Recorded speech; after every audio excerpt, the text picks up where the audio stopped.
The rifle felt like a foreign object in her hands.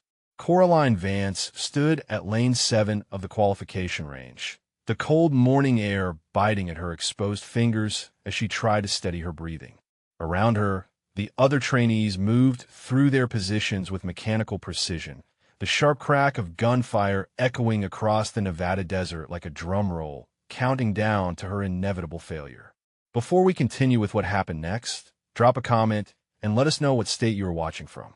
Maybe you have experienced that moment when everything you trained for suddenly feels impossible, when your body refuses to cooperate with what your mind knows to be true. Range Master Sergeant Callum Ottera called out the commands, his voice cutting through the desert wind like a blade. Shooters ready. Coraline raised the M4 to her shoulder, feeling the familiar weight that should have brought comfort. She had done this 1,000 times. 10,000 times. In her father's backyard range in rural Montana, in abandoned quarries, in the woods behind their cabin where he had taught her to shoot before she could ride a bicycle. Lieutenant Brennan Holt stood 20 meters behind the firing line, his arms crossed over his chest, a clipboard tucked under his arm. Even without looking, Coraline could feel his gaze boring into the back of her skull. He had made his opinion of her abundantly clear during the first week of training. A legacy admission, he had called her in front of the entire cohort. Riding her dead father's reputation into a program she had no business attending. Commence firing. The first shot went wide. Not just wide, but embarrassingly so, missing the target entirely and kicking up dust from the berm behind it. Coraline's hands began to tremble. She could hear the subtle shift in the shooters beside her, the almost imperceptible pause as they registered her miss before continuing their own qualifications. Breathe, she told herself. Just breathe. Her father's voice echoed in her memory, calm and steady as it had always been. Forget the target exists. Forget you exist. There's only the space between heartbeats, and in that space, you're already where you need to be. But Marcus Vance was gone, buried in Arlington with a flag and a classified file that would never be unsealed. And his daughter was standing on a firing range in the Nevada desert, watching everything he had taught her crumble to dust.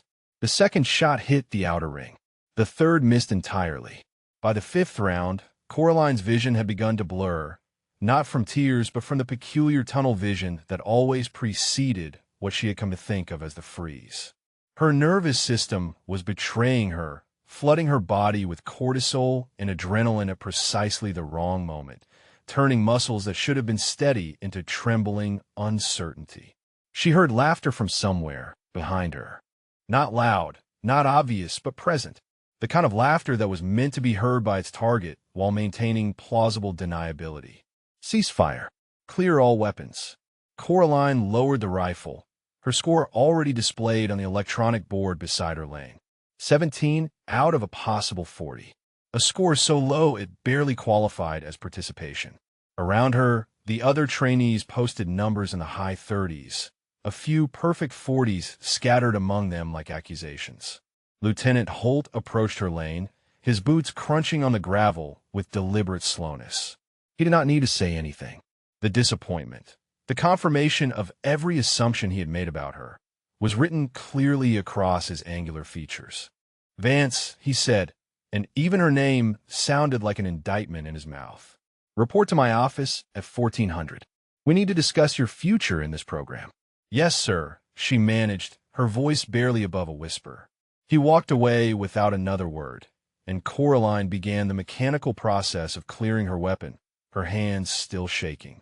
The other trainees filed past her, some offering pitying glances, others smirking with barely concealed satisfaction. Petra Kasimov, a tall woman with ice-blonde hair and the highest marksmanship scores in their cohort, paused just long enough to shake her head. I heard your father could shoot the wings off a fly at 300 meters, Petra said, her accent carrying traces of her Estonian heritage. Guess that talent skipped a generation. The words landed like physical blows, but Coraline said nothing. What could she say? That she could match her father's legendary accuracy, but only when no one was watching?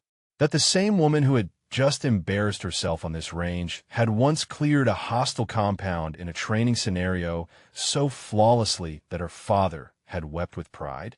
No one would believe her. The evidence was right there on the scoreboard, glowing red like a wound that refused to heal.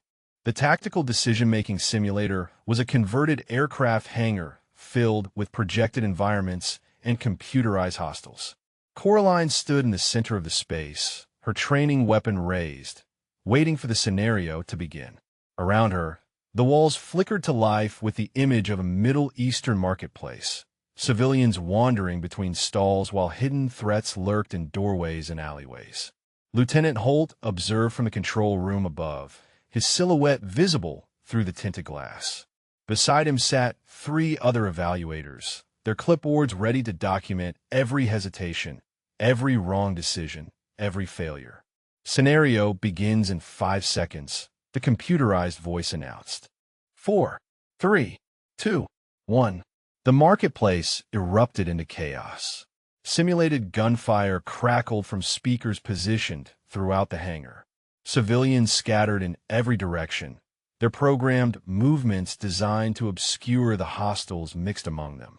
A child ran directly into Coraline's line of fire. An elderly man stumbled and fell. A woman screamed from somewhere to her left. Coraline's finger found the trigger, but her hand refused to move. She could see the hostile emerging from behind a fruit stall, his weapon rising toward her center mass. She knew what she needed to do.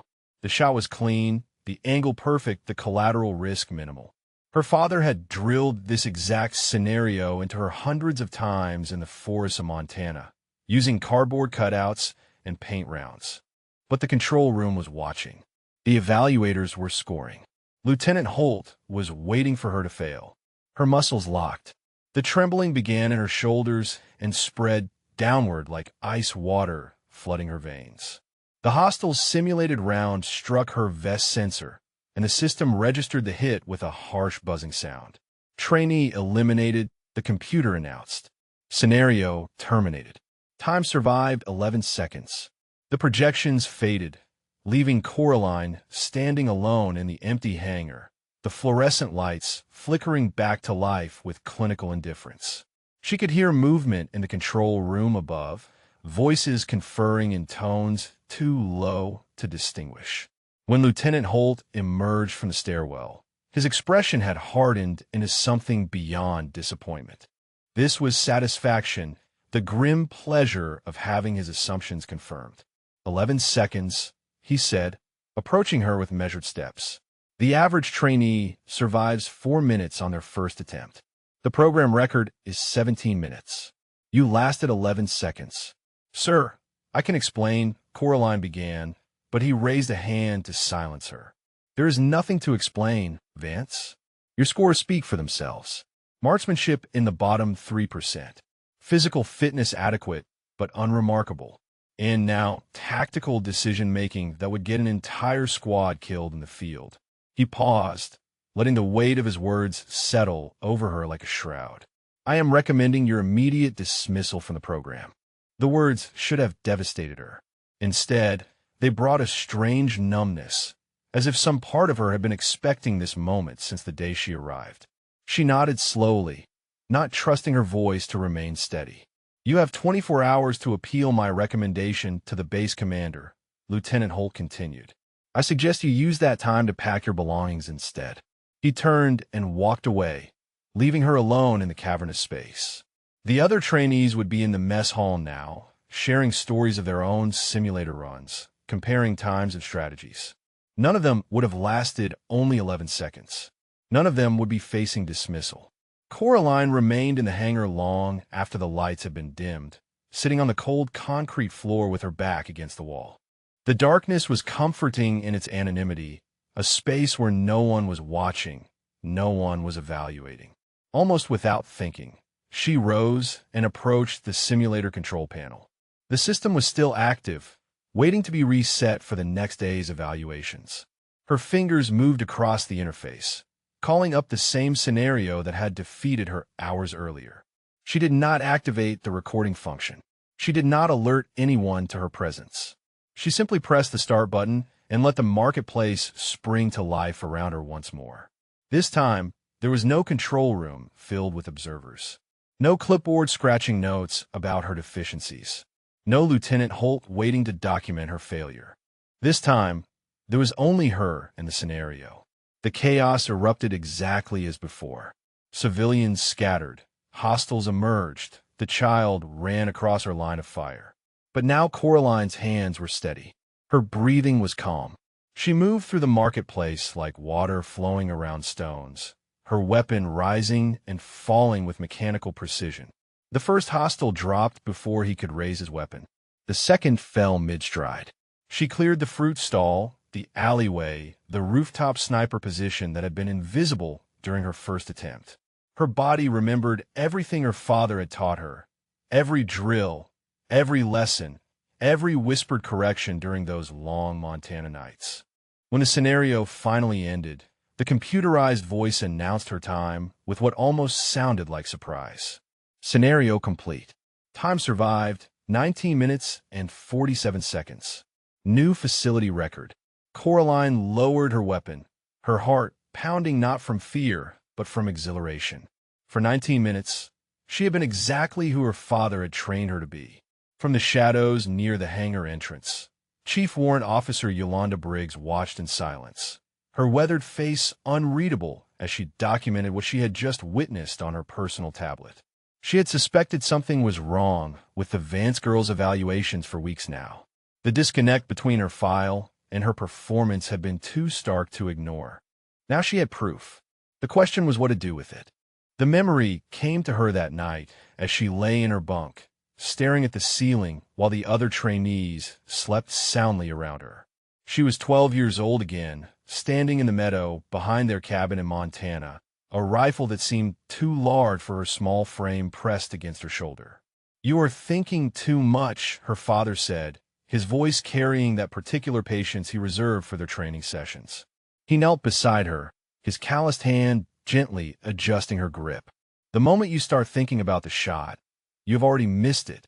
But how do I hit the target if I do not think about it?" she had asked, frustration creeping into her young voice. Marcus Vance smiled, the expression crinkling the corners of his eyes in a way that always made her feel safe. "You do not hit the target, Coraline. You simply allow the bullet to go where it already wants to go. Your body knows. Your hands know. The only thing that gets in the way is your mind telling you that you might fail." He had never used timers during their sessions, never announced when a drill was beginning or ending.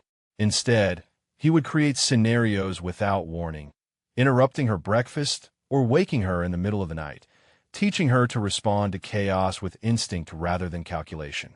"The world will not give you time to prepare," he told her once, after she had successfully neutralized a simulated threat he had staged in their barn. "Your enemies will not announce themselves. The only evaluation that matters is whether you survive." Coraline blinked as she was back in the barracks, the memory fading like smoke. Her father had understood something about her that she was only now beginning to comprehend herself. He had trained her for reality, not for performance. For survival, not for scores. But the military did not operate on instinct. It operated on metrics, on evaluations, on quantifiable data that could be entered into spreadsheets and used to justify decisions. And by every metric they possessed, Coraline Vance was a failure. She slipped out of her bunk and padded barefoot to the common area, where a single lamp cast weak light across the worn furniture. Sleep would not come tonight, not with Lieutenant Holt's words echoing in her mind. 24 hours to appeal. 24 hours before her father's legacy was reduced to a cautionary tale about the dangers of nepotism. The door to the barracks opened, and Chief Warrant Officer Briggs stepped inside. She wore civilian clothes, unusual for an instructor at this hour, and her expression carried a weight that Coraline could not immediately identify. "Cannot sleep?" the older woman observed, settling into the chair across from Coraline. "No, ma'am." Briggs studied her for a long moment, her dark eyes reflecting the lamplight like polished stones. "I knew your father," she said finally. "Served under him in Kandahar back in '09. Best operator I ever worked with. Could clear a compound blindfolded if he had to." Coraline felt her throat tighten. Everyone had stories about Marcus Vance. The legend had grown so large in the years since his death that sometimes she wondered if the man she remembered was the same person they described. He never talked much about his service, she managed. No, Briggs agreed. Men like him rarely do. She leaned forward, her elbows resting on her knees. But he talked about you. Told me once that his daughter was going to be better than him someday.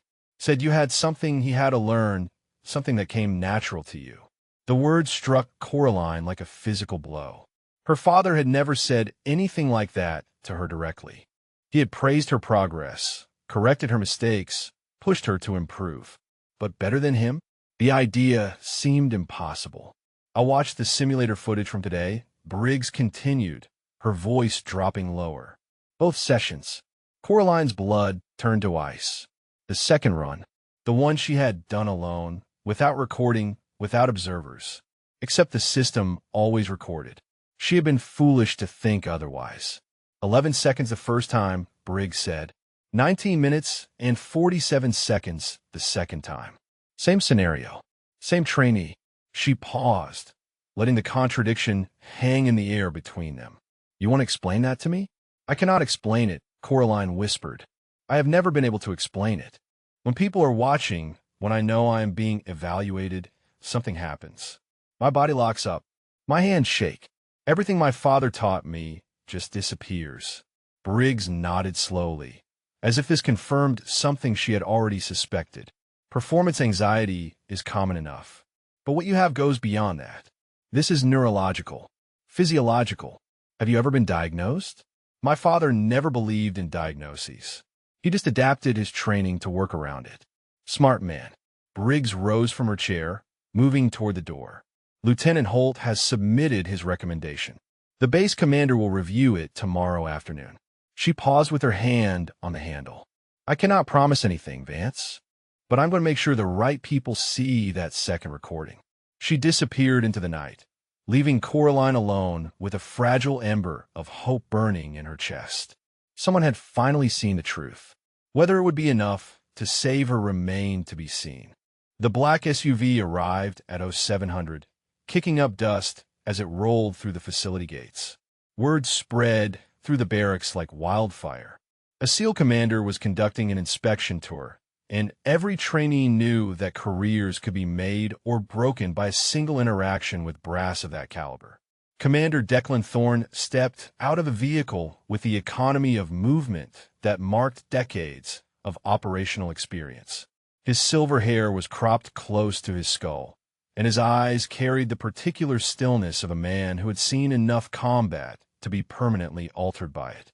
He walked with a slight limp, a souvenir from an operation that remained classified, but his presence commanded immediate respect from everyone on the grounds.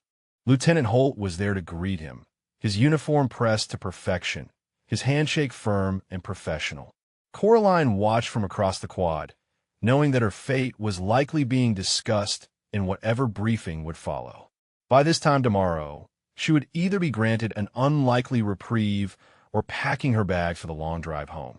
The morning evaluation was a standard obstacle course, a test Coraline had completed dozens of times with middling results. Not terrible, but never exceptional. She lined up with her cohort. Petra Kasimov positioned 3 spots to her left, already stretching with the casual confidence of someone who knew she would finish in the top 5. Commander Thorne positioned himself near the finish line, his arms folded across his chest as he observed the trainees with an expression that revealed nothing. Lieutenant Holt stood beside him, clipboard in hand, narrating the strengths and weaknesses of each candidate as they prepared to begin. When the whistle blew, Coraline launched herself forward with the rest of her cohort. The first obstacles passed in a blur of muscle memory. Wall climb, rope traverse, low crawl through mud that smelled of diesel and stagnant water. She was neither the fastest nor the slowest, occupying that invisible middle ground where mediocrity provided its own form of camouflage. She was halfway through the course when the accident happened. A trainee named Okonkwo, a powerfully built man from Chicago who had been leading the pack, lost his grip on the cargo net and fell. The drop was only 15 feet, but he landed wrong, his ankle twisting beneath him with a sound that carried across the entire course. He collapsed in a heap directly in the path of the remaining trainees, clutching his leg and shouting in pain. The response should have been simple. Go around him. Continue the evaluation. Medical staff would handle the injured trainee. But Okonkwo had fallen against the support beam of the next obstacle, and his weight had destabilized the structure. The wooden platform above him groaned, its bolts straining against the sudden shift in load distribution. Coraline saw what was about to happen before anyone else did. The platform was going to collapse. Okonkwo was directly beneath it, unable to move. The other trainees were frozen, their minds still processing the original fall, while the secondary danger grew with each passing second. She did not think. She did not calculate. She simply moved. Her body covered the distance in a burst of speed that surprised even her. She reached Okonkwo just as the first bolt sheared free, grabbed him under the arms, and dragged him clear with a strength born of pure adrenaline. The platform crashed down half a second later, splintering against the ground where he had been lying. For a moment, the entire facility seemed to hold its breath. Then the chaos resumed. Medical staff rushed forward. Instructors shouted orders. Trainees clustered together, their evaluation forgotten in the aftermath of near tragedy. Coraline knelt beside Okonkwo, her hands still gripping his vest, her breathing ragged. She had acted on instinct, exactly as her father had trained her to do. No thought, no hosatashjin, just action. Then she looked up and saw Commander Thorn watching her. His expression had changed. The neutral observation had been replaced by something sharper, more focused. He was studying her the way a jeweler might study an uncut stone, searching for facets that others had missed. Lieutenant Holt appeared at his side, already minimizing what had just occurred. Quick reflexes, he said dismissively. Anyone would have done the same. No, Commander Thorn replied, his voice quiet but carrying an authority that silenced everything around him. They would not have. I watched every trainee on this course. She was the only one who moved. He turned away from Lieutenant Holt and began walking toward the medical tent where Okonkwo was being treated.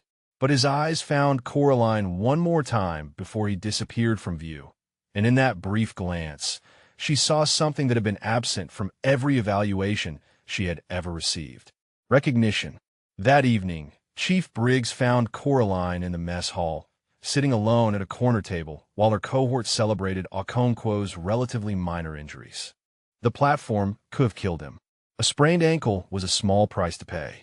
Commander Thorn requested your complete file, Briggs said, sliding into the seat across from her, including my documentation of the simulator discrepancy.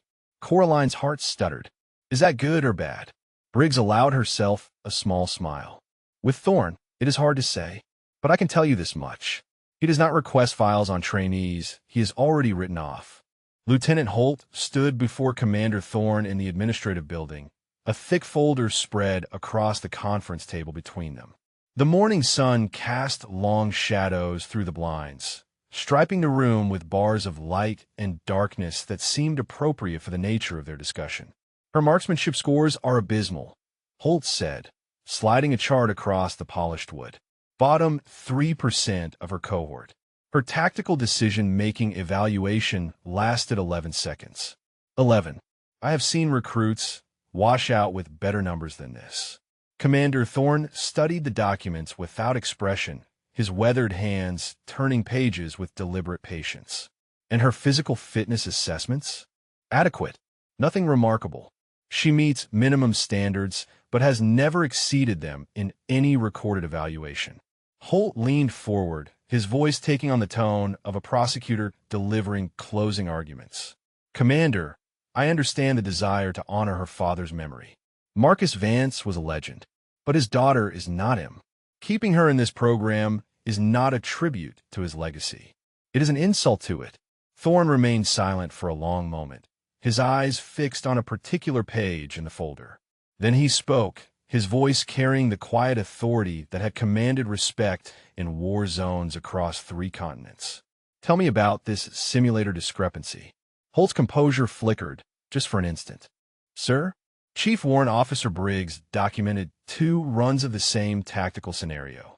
The first, conducted under standard evaluation protocols, resulted in the 11-second failure you mentioned. The second, conducted later that evening without official observation, resulted in a time of 19 minutes and 47 seconds. Thorne looked up, his gaze pinning Holt in place. That will be a new facility record. The second run was unauthorized, Holt said quickly. She accessed the simulator without permission. The results cannot be considered valid, and yet they exist. Thorne closed the folder and rose from his chair, moving to the window that overlooked the training grounds.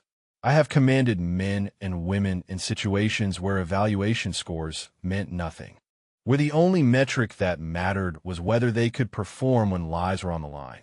He turned back to face Holt. What I saw yesterday on that obstacle course was not the behavior of a failed trainee. It was the instinct of a warrior. With respect, Commander, one moment of quick reflexes does not erase months of documented failure. No, Thorne agreed, but it does raise questions that deserve answers. He retrieved his cover from the table and settled it on his head. I am requesting a delay on your dismissal recommendation. I want to observe this trainee further before any final decisions are made. Holt's jaw tightened, but he knew better than to argue with a commander of Thorne's stature. Yes, sir. How long of a delay? 1 week.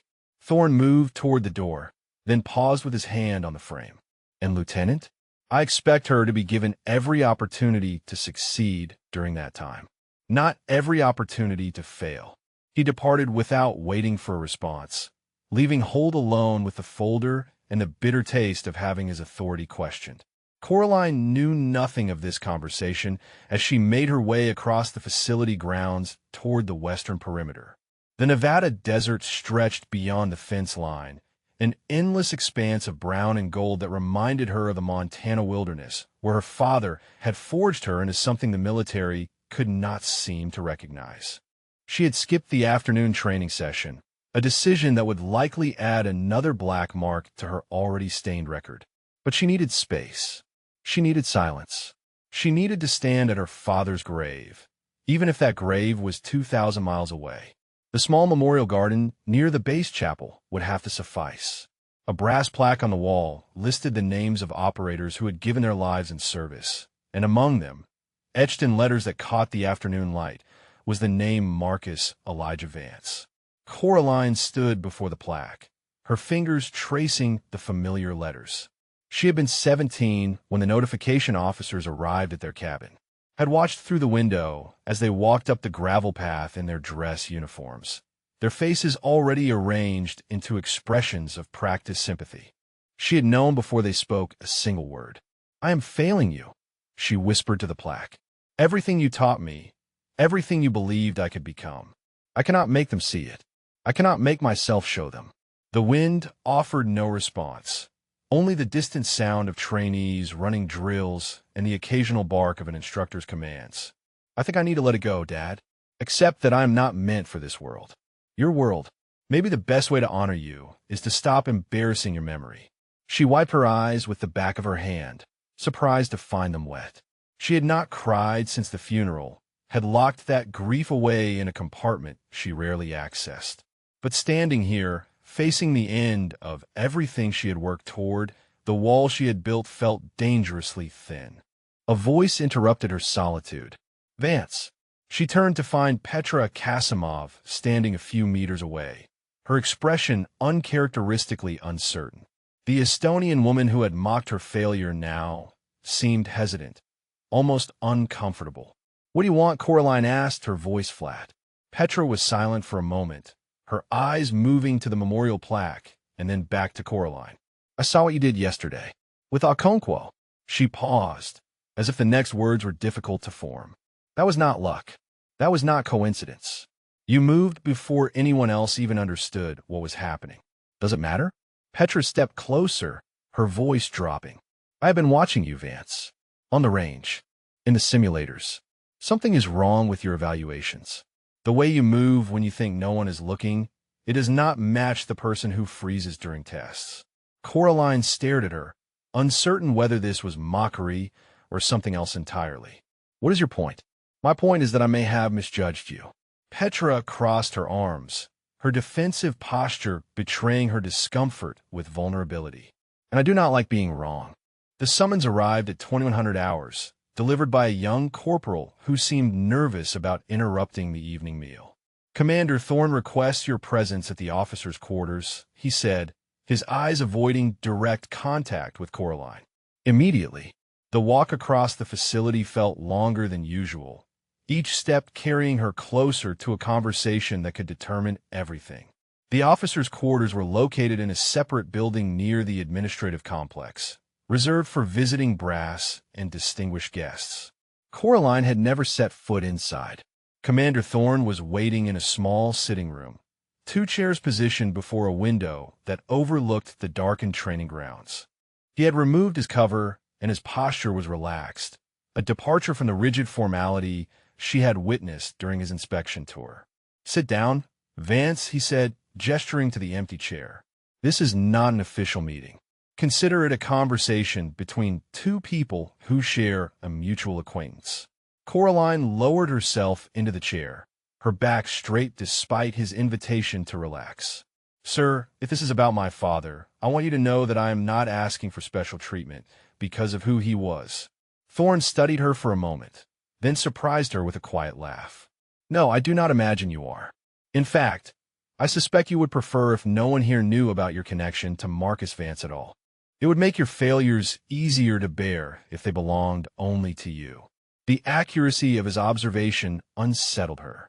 She said nothing, waiting for him to continue.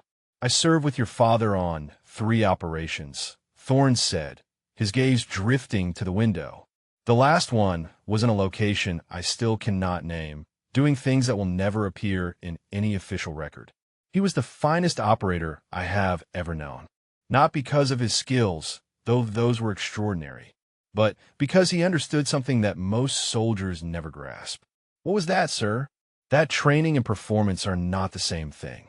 Thorn turned back to face her, his eyes sharp despite the casual setting. "Your father could pass any evaluation the military designed. Perfect scores across the board. But he told me once that tests meant nothing to him. He said his daughter had taught him that." Coraline felt her breath catch. "My father said that. He said you had a condition, something that made formal evaluations impossible for you. But he also said that in real situations, genuine chaos without the structure of observation, you were more capable than anyone he had ever trained." Thorn leaned forward, his elbows resting on his knees. He called it pure instinct uncorrupted by performance anxiety. He said it was rare, valuable, and completely invisible to standard military assessment. The words landed like stones dropped into still water, sending ripples through everything Coraline thought she understood. Her father had known, had understood her condition in ways she had never fully grasped herself. And he had spoken about her to his fellow operators not with embarrassment, but with something approaching pride. "Why are you telling me this?" she asked, her voice barely above a whisper. "Because I watched you save Okonkwo yesterday, and I watched you freeze during every evaluation before that moment."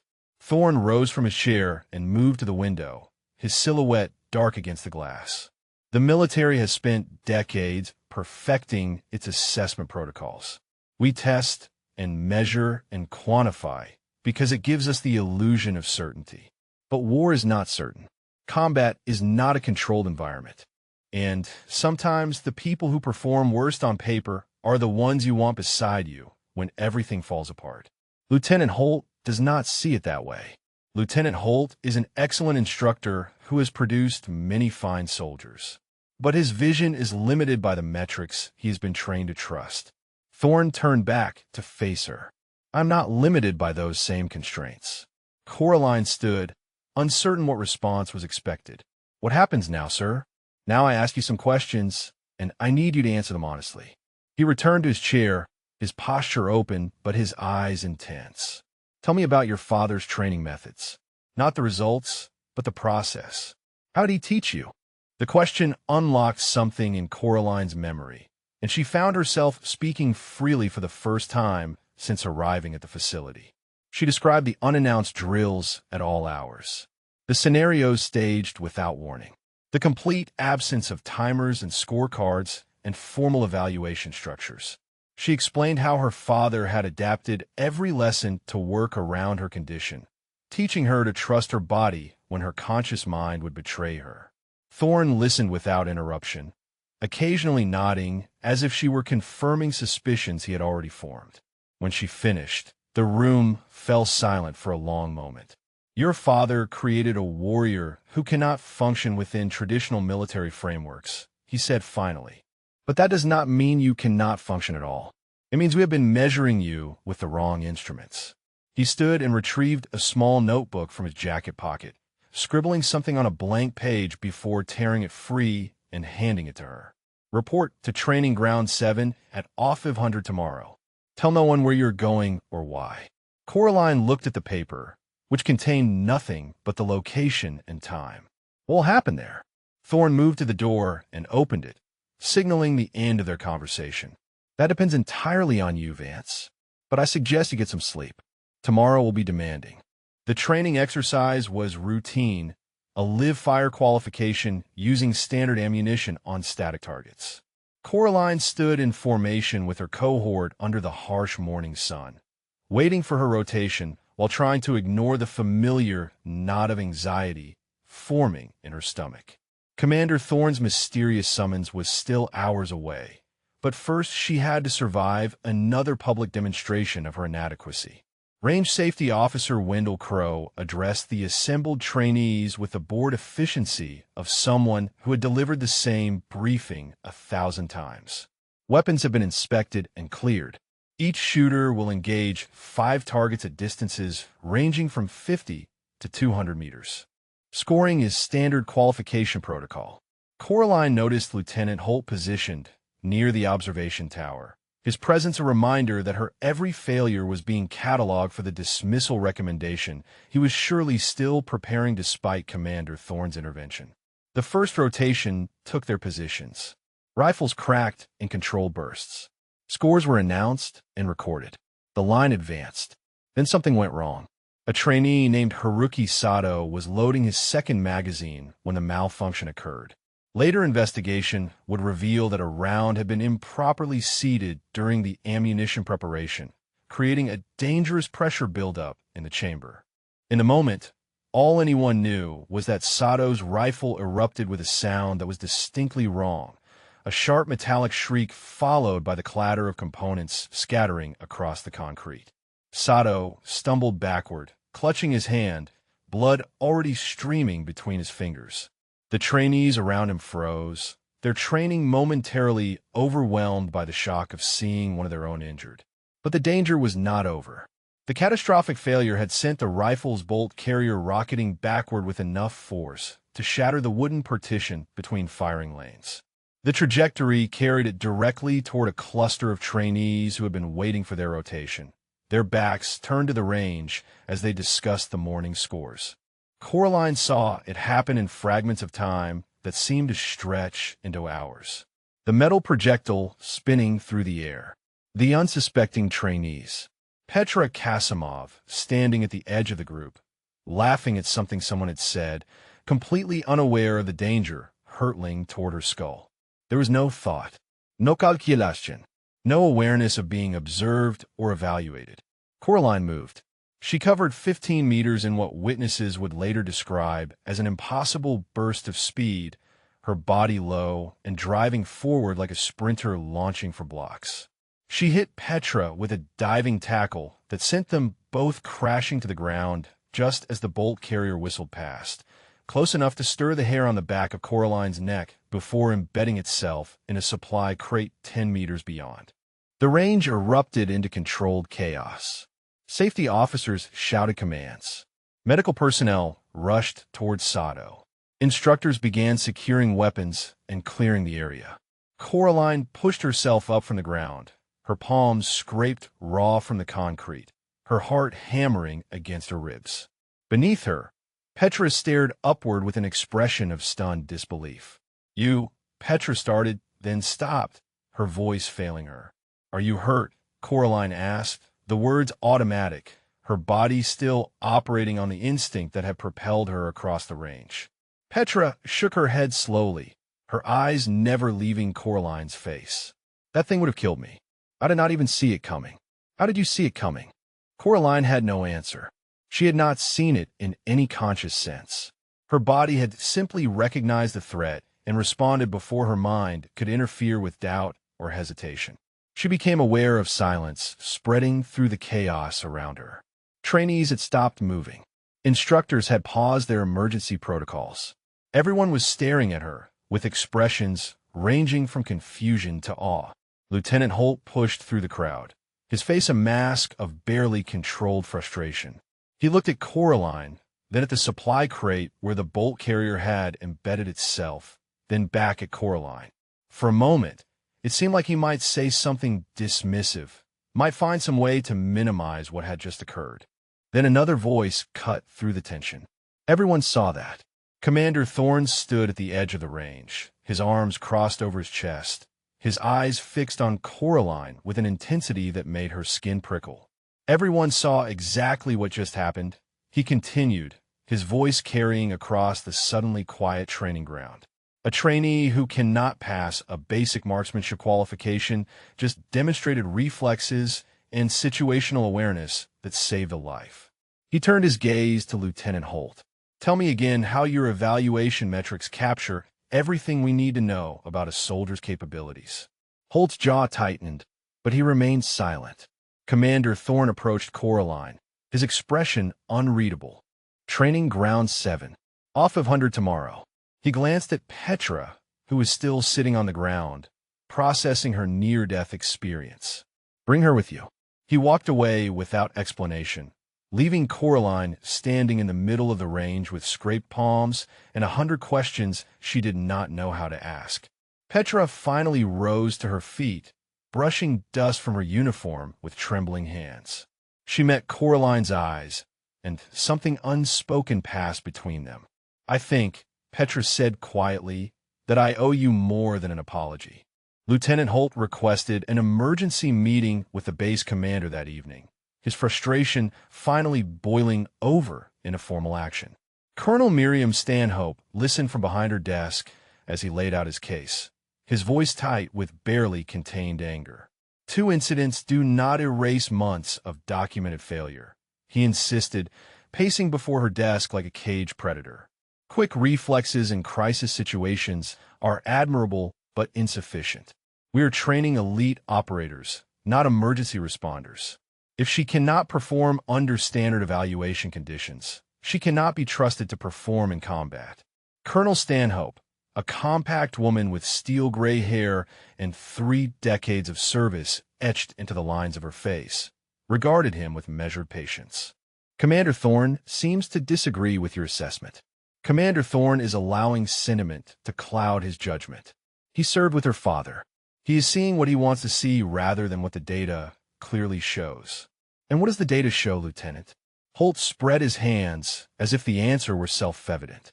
A trainee who has failed every meaningful evaluation we have administered. Marksmanship scores in the bottom percentile. Tactical decision-making that would get soldiers killed. Physical fitness that barely meets minimum standards. He paused, his voice dropping. I understand the desire to honor Marcus Vance's memory. But keeping his daughter in this program when she clearly does not belong is not honor. It is negligence. Colonel Stanhope was silent for a long moment, her fingers steepled beneath her chin. Have you reviewed Chief Warrant Officer Briggs's documentation? The simulator discrepancy? Holt's dismissive tone made his opinion clear. An unauthorized access of training equipment that proves nothing except her willingness to break protocols. It proves that under certain conditions, she is capable of performance that exceeds anyone else in her cohort. The colonel leaned forward, her eyes sharp. That does not concern you? What concerns me is maintaining the integrity of our evaluation standards. If we start making exceptions based on unofficial demonstrations, we undermine everything this program represents. The door opened without a knock, and Commander Thorne entered the office with the casual authority of someone who outranked everyone present. He nodded to Colonel Stanhope and took a seat without being invited, his presence immediately shifting the dynamic in the room. "I apologize for the interruption," he said, though his tone suggested no actual remorse. "I understand Lieutenant Holt has concerns about my interest in Trainee Vance." Holt straightened, his posture defensive. "I am simply advocating for consistent application of our standards, Commander." "Your standards," Thorne replied, his voice calm, but carrying an edge, "are designed to identify soldiers who perform well under control conditions. They do an excellent job of that. But they are fundamentally incapable of identifying soldiers who perform well under uncontrolled conditions." He turned to Colonel Stanhope. "I have seen operators with perfect evaluation scores freeze in combat. I have seen others with mediocre scores become legends. The correlation between test performance and battlefield performance is weaker than we like to admit. So we should abandon evaluation entirely," Holt challenged. "Accept anyone who claims to perform better when no one is watching? No, we should recognize that our current system has blind spots. And when we encounter someone who falls into those blind spots, we should adapt our methods rather than discard the individual." Colonel Stanhope raised a hand, silencing both men. "Commander Thorne, what exactly are you proposing?" "I am proposing an alternative evaluation. One designed to test performance under conditions that mirror actual combat rather than formal assessment." Thorne produced a folder from his jacket and placed it on the colonel's desk. "I have designed a scenario that removes the psychological triggers that cause Vance to freeze. No announced start time. No visible observers. No awareness that she is being evaluated until after the fact." Holt's face reddened. "That is not an evaluation. That is a trick. War is full of tricks, Lieutenant. The enemy does not announce when they're going to attack. They do not provide scoring rubrics. They simply try to kill you, and you either survive or you do not." Thorne met Holt's gaze without flinching. "I am proposing that we test Vance the way combat will test her. If she fails under those conditions, I will personally escort her off this base. But if she succeeds, you will acknowledge that your metrics failed to capture what she is capable of." The room fell silent as Colonel Stanhope reviewed the folder's contents. After several minutes, she looked up at both men. "I am authorizing the alternative evaluation," she said. "Training Ground 7, off 500 tomorrow." She fixed Lieutenant Holt with a stern gaze. "You will observe without interference. Is that understood?"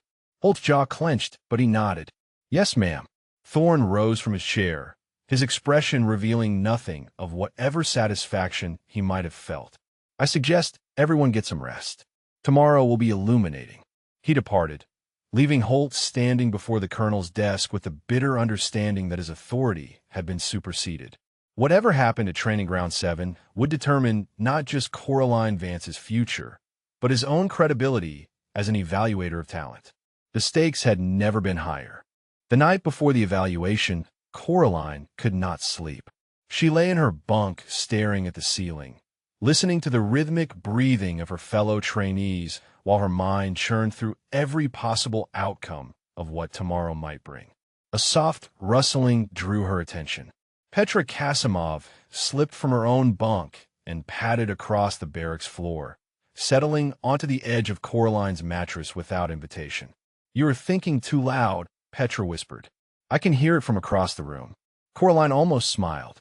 "Sorry. Do not apologize. Just tell me what is keeping you awake." The question opened something in Coraline that she had kept tightly sealed since arriving at the facility. She found herself talking about her father, about the training that had shaped her, about the condition that made formal evaluation feel like drowning in plain sight.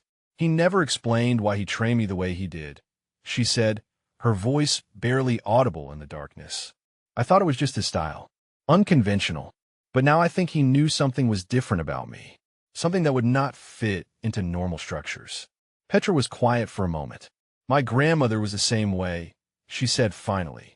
"A surgeon in Tallinn, brilliant with a scalpel. But she could never perform when other doctors were observing. They almost failed her out of medical school 3 times before someone recognized what was happening." "What happened to her?" "She became one of the most respected trauma surgeons in Estonia." Petra's voice carried a hint of pride. "They learned to evaluate her differently, to trust what she could do in the operating room rather than what she could demonstrate in an exam. The parallel was not lost on Coraline. Did she ever overcome it? No. She worked around it, found environments where her condition did not matter. Petra reached out and squeezed Coraline's hand in the darkness. Maybe that is what you need to find too. They sat in comfortable silence until exhaustion finally began to pull at Coraline's consciousness. Petra returned to her own bunk, and Coraline closed her eyes, allowing herself to drift towards sleep. The dream came as it always did. She was 12 years old, standing in the forest behind their cabin while snow fell in thick curtains around her. Her father knelt beside her, adjusting the rifle in her small hands, his breath forming clouds in the frozen air. "You are afraid," he said. "Not a question. I do not want to miss. Missing is not the problem, Coraline. Fear of missing is the problem." He turned her to face him, his calloused hands warm on her shoulders despite the cold. "Your body already knows how to do this. Your hands know. Your eyes know. The only thing that can stop you is your mind telling you that failure is possible. But failure is possible. In evaluation, yes. In performance, yes." He smiled, and the expression carried a sadness she had not understood at the time. But in the moment of action, there is no success or failure.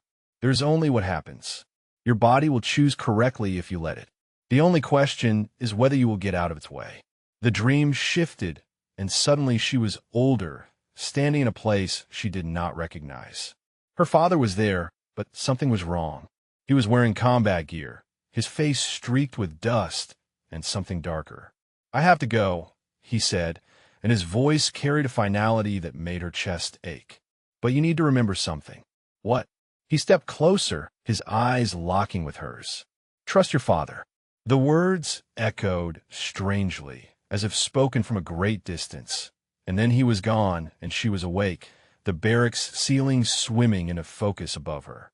3 words. She lay still for several minutes, letting the dream settle into her memory. Her father had never actually said those words to her.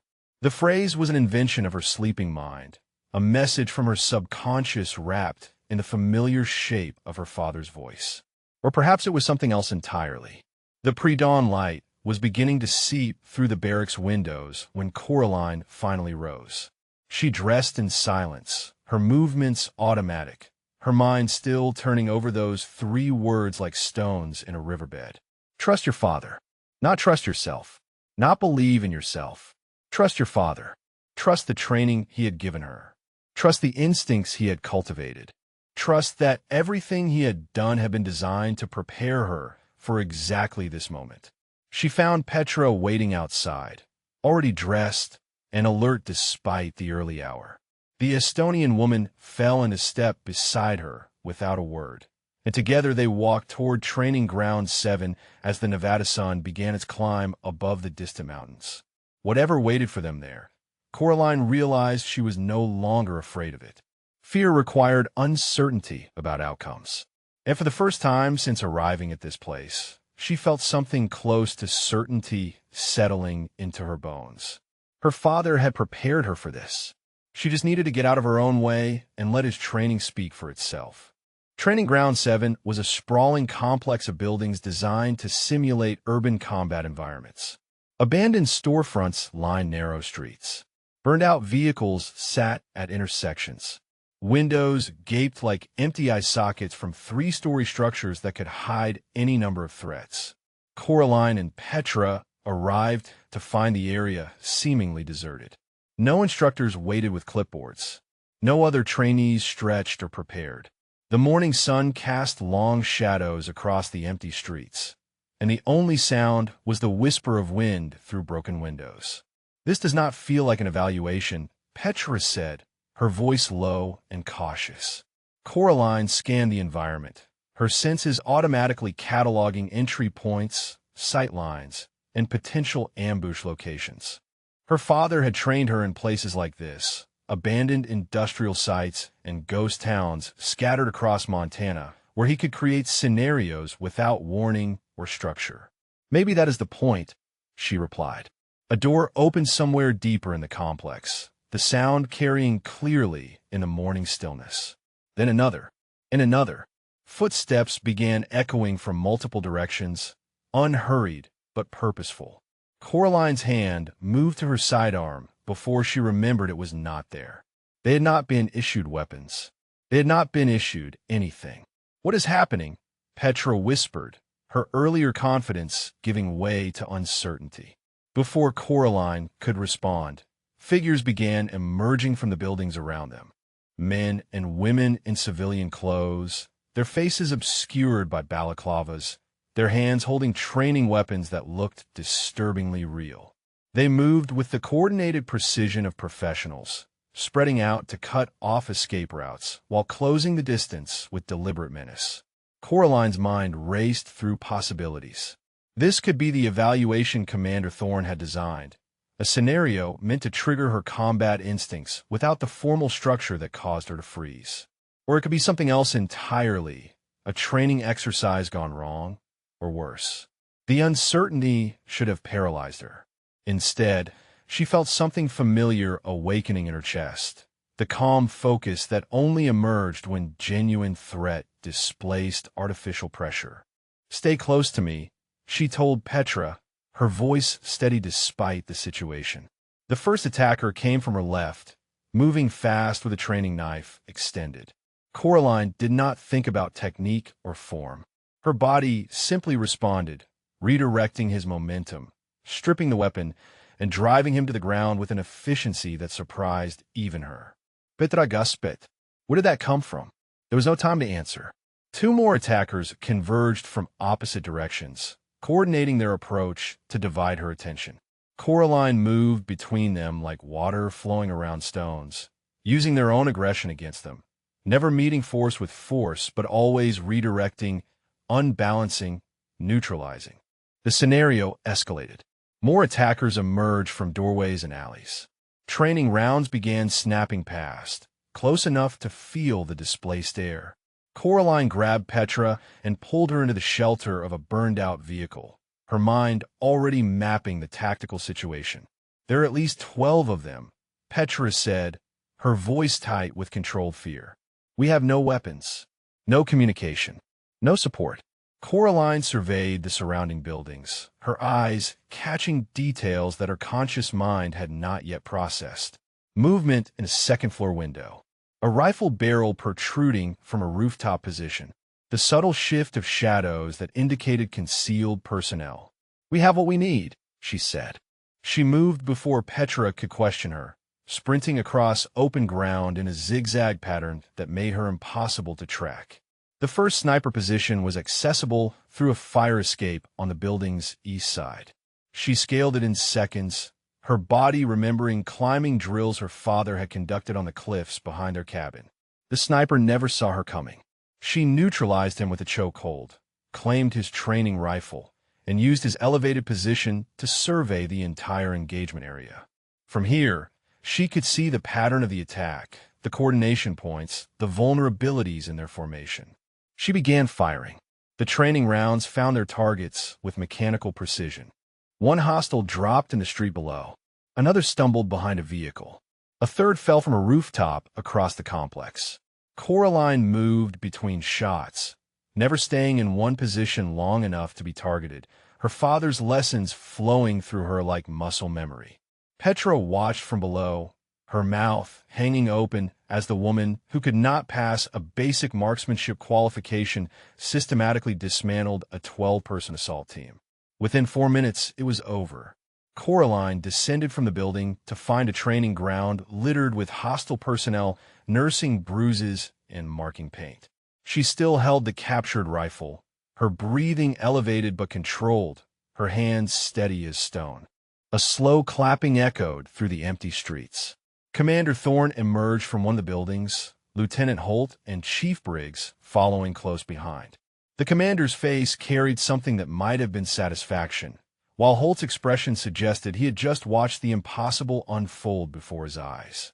14 hostiles neutralized in 4 minutes and 12 seconds, Thorne announced, his voice carrying across the training ground. 0 friendly casualties. Tactical awareness and marksmanship that exceeded every operator currently assigned to this facility. He stopped before Coraline, his eyes meeting hers with an intensity that made the air feel charged. And she had no idea she was being evaluated until right now. The moment Commander Thorn spoke those words, something shifted in Coraline's chest. The calm focus that had carried her through the scenario began to fracture, replaced by a creeping awareness that pressed against her skull like a vice. She was being evaluated. They had been watching the entire time. Her hands began to tremble. The rifle that had felt like an extension of her body moments ago now seemed foreign and heavy. She could feel the eyes on her, Thorn's measured assessment, Holt's skeptical scrutiny, Briggs's quiet observation. The weight of their attention settled over her like a physical force. "No," she whispered, recognizing the sensation flooding her nervous system. "Not now. Please, not now." Commander Thorn stepped closer, his expression shifting from satisfaction to concern as he watched the transformation occurring before him. Her pupils were dilating. Her breathing had become shallow and rapid. The warrior who had just dismantled an entire assault team was disappearing before his eyes, replaced by the trembling trainee who could not pass a basic qualification. "The scenario is not over," Thorn announced, his voice cutting through the morning air with sudden authority. He turned to the personnel scattered across the training ground, the actors who had played the hostile forces. "Reset positions. We are running Phase 2. "Sir," Lieutenant Holt interjected, confusion evident in his tone. "There's no Phase 2 scheduled. There is now." Thorn fixed him with a look that silenced any further objection. "All observers will withdraw to concealed positions. This evaluation continues." "But she knows now," Holt pressed. "She knows she is being watched. How can the results possibly be valid?" Thorn ignored him, instead approaching Coraline with measured steps. She stood frozen in place, her body locked in the grip of the same paralysis that had plagued her throughout every formal evaluation. Petra hovered nearby, uncertain how to help. "Vance," Thorn said, his voice dropping to a register meant only for her. "Look at me." Her eyes found his, wild with the panic of someone drowning in plain sight. "I served with your father," he continued. "I watched him operate in conditions that would break most men. And do you know what made him exceptional? It was not his skills, though those were formidable. It was his ability to trust himself when everything around him demanded doubt. I'm not him," Coraline managed, her voice cracking. "I have never been him." "No, you're not Marcus Vance." Thorn's gaze held hers with unwavering intensity. "You are something he spent his entire life trying to create. A warrior who operates on pure instinct, uncorrupted by the performance anxiety that limits everyone else. He recognized it in you before you recognized it in yourself. He trained you to be exactly what you are." The words penetrated the fog of panic, but they were not enough. Coraline could still feel the weight of observation pressing down on her, crushing the capabilities that had flowed so freely moments before. "I cannot do this," she said. "Not while they are watching. Not while I know." Thorn was silent for a long moment. Then he leaned closer, his voice barely above a whisper. "Trust your father." 3 words.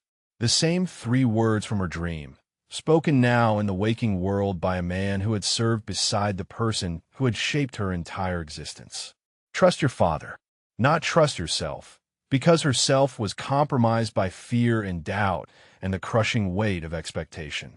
Trust the training that had been carved into her bones through thousands of repetitions. Trust the instincts that had been cultivated in forests and quarries and abandoned buildings across Montana. Trust the man who had understood her condition before she had words to describe it, who had built an entire methodology around her unique capabilities. The panic did not disappear, but something shifted beneath it, a foundation of certainty that had been laid long before she arrived at this facility. Her father's voice echoed in her memory, calm and steady as it had always been. "Your body knows. Your hands know. The only thing that can stop you is your mind telling you that failure is possible." Coraline closed her eyes and breathed. When she opened them again, the trembling had not stopped entirely. The awareness of observation still pressed against her consciousness. But beneath those surface disturbances, something deeper had taken hold. "Trust your father. Reset the scenario," she said, her voice steadier than she expected. Commander Thorne studied her for a moment, then nodded. He signaled to the personnel around the training ground, and they began moving back into position. The hostile forces that had been nursing their bruises rose and disappeared into buildings and alleyways, preparing to resume their assault. Petra appeared at Coraline's side. "Are you certain about this?" "No," Coraline admitted, "but my father was certain about me. And right now, that has to be enough." The scenario reset. The streets emptied. Silence fell over Training Ground 7 once more. And somewhere in the complex, hidden from view but undeniably present, Commander Thorne and Lieutenant Holt watched as Coraline Vance prepared to prove that trust was stronger than fear. The second assault began without warning. Coraline stood in the center of the street, her eyes closed, her breathing measured and deliberate. She was not waiting for a signal. She was not anticipating a start time. She was simply allowing her body to exist in the space between heartbeats, the place her father had taught her to find when everything else fell away. The first hostile emerged from a doorway to her left. Her eyes opened, and she moved. This time was different. The awareness of observation remained, a constant pressure at the edges of her consciousness. But beneath it, anchoring her to something deeper than fear, was the foundation of her father's training. Every drill, every lesson, every whisper correction during those long Montana nights. She was not performing for the evaluators hidden in their concealed positions. She was honoring the man who had believed in her when no one else could see what she was capable of becoming. She engaged the first hostile with a fluidity that surprised even herself, redirecting his attack and using his momentum to propel herself toward the second threat emerging from an alleyway. Her hands found the training knife at his belt, claimed it, and continued the motion into a throw that caught a third hostile center mass before he could raise his weapon. Petra moved with her now, following Coraline's lead through the urban maze with a trust that had been forged in the crucible of shared danger. They operated as a unit, Coraline clearing threats while Petra secured their flanks, their coordination instinctive despite having never trained together. The scenario intensified. More hostiles poured into the streets, their numbers exceeding the original assault. Commander Thorne had clearly decided to push the evaluation beyond its intended parameters, testing not just her capability, but her capacity to adapt under escalating pressure. Coraline adapted. She scaled a drain pipe to reach a second-floor window, neutralized the sniper waiting inside, and claimed his rifle in a single continuous motion. From the elevated position, she could see the full scope of what she faced. 20 hostiles now, maybe more, converging on their position from multiple directions. Her hands should have been shaking. Her vision should have been narrowing. Every evaluation she had ever faced had ended with her body betraying her at moments like this. But her father's voice was louder than her fear. "Trust your father." She began firing. Each shot found its mark with precision that defied her official marksmanship scores. Hostiles dropped in the streets below, one after another, their training sensors registering kills that would have been lethal in actual combat. She moved between positions, never static, never predictable, her body flowing through the engagement like water, finding its natural course. Below, Petra had claimed a weapon of her own and was holding the ground floor with fierce determination. The Estonian woman who had once mocked Coraline's failures now fought beside her with unwavering loyalty, their partnership a testament to how completely perceptions could change when truth finally emerged. The final hostile fell 7 minutes and 33 seconds after the scenario began. Coraline descended from the building on legs that trembled not from fear, but from exertion. Petra met her at the bottom, her face flushed with adrenaline and something that looked remarkably like awe. 23 hostiles, Petra abrid. You neutralized 23 hostiles while knowing you were being evaluated. Commander Thorne emerged from his concealed position, Lieutenant Holt and Chief Briggs following in his wake. The commander's expression carried open admiration, while Holt's face had gone pale with the shock of having his entire framework of evaluation shattered before his eyes. 7 minutes and 33 seconds, Thorne announced, his voice carrying across the training ground. 23 hostiles neutralized. 0 friendly casualties. Tactical adaptation under escalating pressure that exceeded anything I have witnessed in 30 years of service. He stopped before Coraline, his eyes meeting hers with the respect of one warrior acknowledging another. "Your father was right about you," he said simply. "You are better than him." Lieutenant Holt stepped forward, his posture rigid, but his voice carrying an unexpected note of humility. "I owe you an apology, Vance. My evaluation methods failed to capture what you are capable of. That failure is mine, not yours." The words landed softly, their impact cushioned by the magnitude of what had just occurred. Coraline nodded, accepting the apology without triumph or resentment. She understood now that Holt had not been her enemy. He had simply been operating within a system that could not account for someone like her. Chief Briggs approached with a rare smile, creasing her weathered features. "Your father will be proud," she said. "More than proud." Commander Thorne placed a hand on Coraline's shoulder. "There's a unit I command," he said. "Operators selected for missions that require capabilities beyond standard parameters. We do not evaluate using traditional metrics. We evaluate using results." He paused, letting the implication settle. "I would like you to join us." Coraline looked at Petra, who nodded with enthusiastic approval. She looked at Chief Briggs, who had believed in her when the evidence seemed damning. She looked at the training ground littered with neutralized hostiles, proof of everything her father had cultivated in her. "Yes, sir," she said. "I would be honored." That evening, Coraline stood alone at the memorial garden, her fingers tracing her father's name on the brass plaque one final time. The Nevada sunset painted the sky in shades of orange and gold, and for the first time since his death, she felt his presence not as an absence, but as a foundation. "I trusted you, Dad," she whispered, "and you were right. You were always right." The wind stirred the desert dust around her feet, and somewhere in that gentle movement, she felt his answer. If the story moved you, drop a comment and share what resonated most with you. Maybe you have experienced a moment when someone believed in you before you believed in yourself. Or perhaps you have witnessed someone overcome obstacles that seemed impossible. We would love to hear your story.